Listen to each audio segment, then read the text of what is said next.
back to the Abs on Bass channel. If you're new, I'm Abby. I play bass and I do music content around YouTube. Today's video is about advice for musicians, especially younger musicians, and it's basically a collection of things I've been told throughout the years stick with me in my daily life.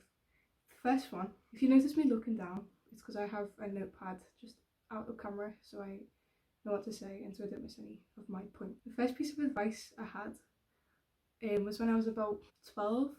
It was from my music teacher at the time, and he was like, never stop asking questions. He always said to me, I'm 54 years of age and there hasn't been a day when I haven't learned something new. And this is why I never stop asking questions. I always ask questions when I feel the confidence, or if I don't, I just Google them. I apply this to music because music is never stagnant. You never know everything. There's always something new.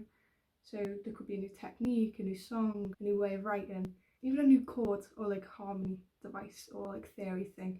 It could be literally anything. Never stop asking questions and never stop being curious about things, especially something like music. So much research and everything on the internet. We live in a beautiful age of the internet now where we can literally know everything we want to know. Another one I had when I was a little bit younger, practice daily. As a kid I was like, oh, I don't want to practice daily. I don't have the effort. Who practices every day? But I've found that it actually really helps build muscle memory and it makes playing for a long period of time easier. Your teachers are right when they say practice daily, and they do know when you haven't practiced, they can tell. Practicing daily also helps improve quicker and find your weaknesses faster so you don't make as many mistakes, and it also builds up the strength in your fingers. So like, for example, if you're a guitar player, you'll have calluses. If you're a trumpet player, you'll have like different ways to stretch your fingers, and it actually builds up the strength in your fingers to make it easier to play for longer periods of time, more accurately. Generally has an easier time with things, like if it's really quick movements or really jumpy segments. Practicing daily, even if it's just 15 minutes a day, you can get a lot more done in 15 minutes than you can in 4 hours. There's another quote that I seen online, I don't know where. Little and often is better than a lot, not a lot, because the consistency is where you want to be, basically. Another thing that I had, don't worry about your gear.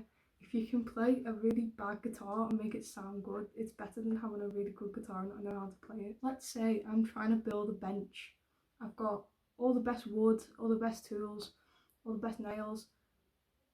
I don't have a clue how to build a bench. I know music isn't about benches, but for me, it basically means don't worry about your gear. The gear is like the least important thing on your list when you're a musician. Like, you can play bad gear well and you can play good gear bad. It works both ways. So if you can make the most of what you have, it will, one, make you a better musician overall, two, even develop a style, because you've got these certain limitations that you might have in comparison to people with all the fancy stuff. You might play differently and you will end up being a better musician because of it, because you don't let the barriers of gear stop you from achieving and improving. Some musicians, you wouldn't even know that they're playing gear. For example, Brian May built his own guitar out of like things he had around the house, and you wouldn't say he's a bad guitarist because of what guitar he uses. Just keep that in mind. You can play bad gear well and really know what you're doing. It will sound good. One of the most common mistakes I used to make when I first started playing was I used to often play too quick. This often happens when you're a little bit more intermediate, because you're used to playing quickly and you can play quick passages, so you could play it quickly and you get it wrong and you'd be like, oh, why can't I play? My teacher always used to say, you need to slow down. There's no rush to learn this. If you play it slowly, you'll play it so much better when you're quicker.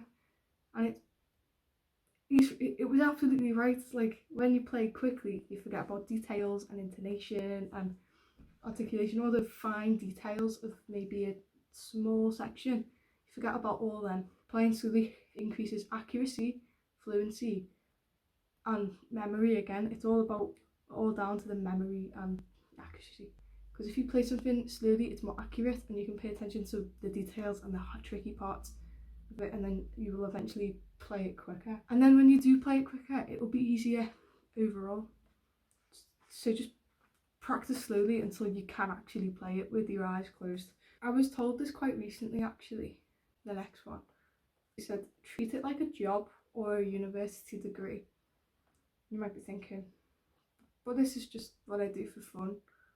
That's great. If your music is a hobby, this doesn't apply to you. However, if you're trying to make music a full-time career, we're in the same boat. Treating it like a job or degree might be a little bit of an extreme, but what it means is it's basically you need to put the same amount of effort into it as if you would one of those two things. So like practicing quite a fair bit. So I used to practice maybe like an hour, 2 hours a day, but now I try and do 4, like push myself a bit more.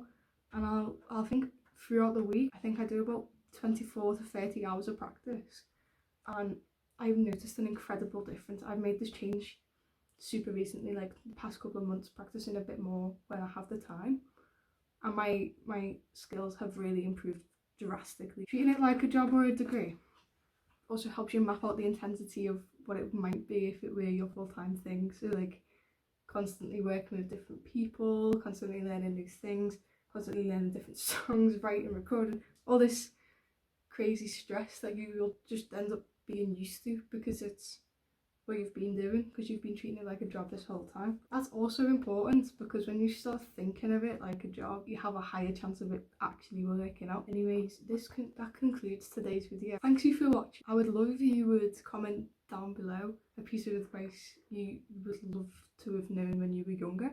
So